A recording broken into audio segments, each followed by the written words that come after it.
Hi friends எல்லாரும் எப்படி இருக்கீங்க? என்னோட சேனல் நீங்கள் புதுசாக பார்க்குறீங்கன்னா மறக்காம என்னோட சேனலை சப்ஸ்கிரைப் பண்ணிக்கோங்க. அனைவருக்கும் பொங்கல் நல்வாழ்த்துக்கள். எல்லாருமே சந்தோஷமாக கொண்டாடிருப்பீங்க அப்படின்னு நினைக்கிறேன். இன்றைக்கி நம்ம வீட்டில் லஞ்ச் என்னென்னு பார்த்தீங்கன்னா சாம்பார், ரசம், உருளைக்கிழங்கு வறுவல், முட்டைக்கோஸ் பொரியல், அவியல் தாங்க செஞ்சுருந்தேன். சாப்பிடும்போது சாதம் ரெடி பண்ணிக்கலாம் அப்படின்னு சாதமும் அப்புறமும் வெயிட்டிங் லிஸ்ட்டில் இருக்குது.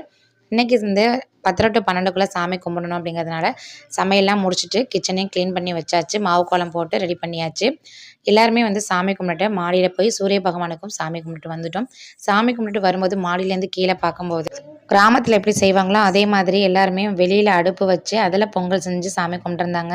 கிராமத்தோட நிழல் பார்த்திங்கன்னா டவுன் சைட்லேயும் இருக்குது. ஏன்னா நான் இருக்கிற ஏரியாவில் பார்த்திங்கன்னா மோஸ்ட்லி கிராமத்துலேருந்து வந்தவங்க தான் இங்கே மேரேஜ் பண்ணிட்டு வந்திருக்காங்க.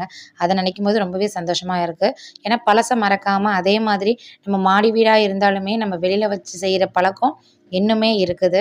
என்னோடய கோலம் எப்படி இருக்குன்னு கமெண்ட் பாக்ஸில் சொல்லுங்கள். எத்தனை பேர் இதே மாதிரி கோலம் உங்கள் வீட்டில் போட்டு